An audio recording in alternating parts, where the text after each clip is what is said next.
Hello అండి, welcome to Sandhya's kitchen. మనం ఎప్పుడన్నా పెరుగు పుల్లగా అయిపోయినప్పుడు పడేస్తుంటాం. కానీ ఆ పుల్ల పెరుగుతోని ఒక మంచి రెసిపీ చేయొచ్చు. అదే పరాటా రెసిపీ. ఈరోజు నేను పుల్ల పెరుగుతోని పరాటా ఎలా చేయాలో చూపిస్తాను. So let's start the process. ఇక్కడ ఒక బౌల్ తీసుకున్నానండి. దాంట్లో 1 కప్ పెరుగు వేసుకున్నాను, పుల్లటి పెరుగు.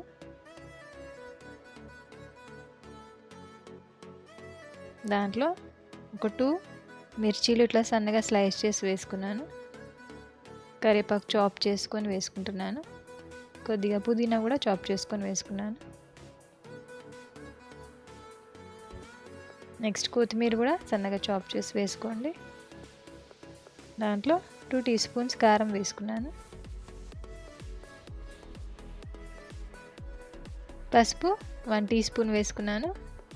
1 టీ స్పూన్ జీలకర్ర, క్యూమిన్ సీడ్స్. దాన్ని మంచి మిక్స్ ఇచ్చుకుందాం.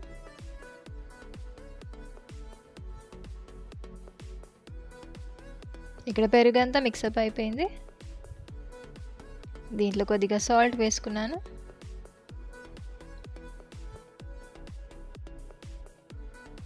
ఇప్పుడు దీంట్లో 2 కప్స్ గోధుమ పిండి వేసుకున్నానండి, wheat flour. For 1 cup of curd నేను 2 కప్స్ వేసుకుంటున్నాను. ఇప్పుడు దీన్ని మిక్స్ చేసుకుందాం. మీకు పెరుగు ఎక్కువ అయిపోయింది అనుకుంటే కాస్త పిండి యాడ్ చేసుకోండి. దాంట్లో 1 స్పూన్ ఆయిల్ వేసుకుంటున్నాను. చపాతీ పిండిలాగా సాఫ్ట్గా కలుపుకోవాలి. చూడండి ఇలా. ఇప్పుడు దీన్ని కాసేపు పక్కన పెట్టుకుందాం. ఒక 5 మినిట్స్ తర్వాత నేను కొద్దిగా పోర్షన్ తీసుకొని చపాతీలాగా చేసుకుంటున్నాను. కొద్దిగా పిండిని డస్ట్ చేసుకొని చపాతీలాగా చేసుకోండి.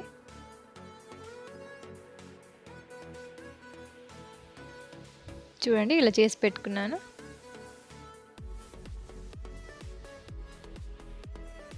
ఇప్పుడు ఇంకొకటి మీకు ఆయిల్ లోపల అప్లై చేసి చూపిస్తాను.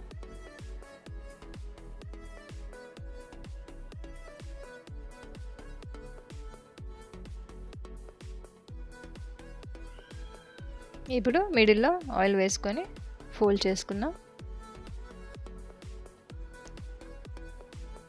ఒక చిన్న స్క్వేర్ లాగా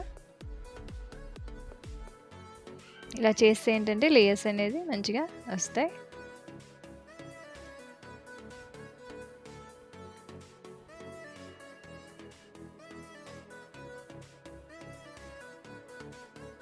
చూడండి సెకండ్ ఇలా చేసి పెట్టుకున్నాను.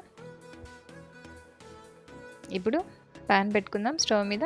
ప్యాన్ వేడయ్యాక ఒక్కొక్కటి కాల్చుకుందాం. ఆయిల్ వేసుకుంటూ కాల్చుకోండి. మీకు ఆయిల్ ఇష్టం లేదంటే నెయ్యితో కూడా కాల్చుకోవచ్చు. ఫస్ట్ 2 సైడ్స్ అటు ఇటు కొద్దిగా కాలాక అప్పుడు ఆయిల్ అప్లై చేసుకోండి. ఈ చపాతీస్ టూ సాఫ్ట్గా ఉంటాయండి, ఎందుకంటే మనం పెరుగు వేసి కలిపాం కాబట్టి వాటర్ అసలు యూజ్ చేయలేదు. చాలా అంటే చాలా సాఫ్ట్గా ఉంటాయి. ఇలా 2 సైడ్స్ ఒత్తుకుంటూ కాల్చుకోవాలి.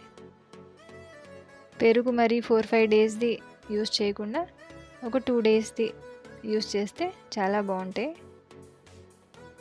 చూడండి ఇలా అని నేను కాల్చి పెట్టుకున్నాను.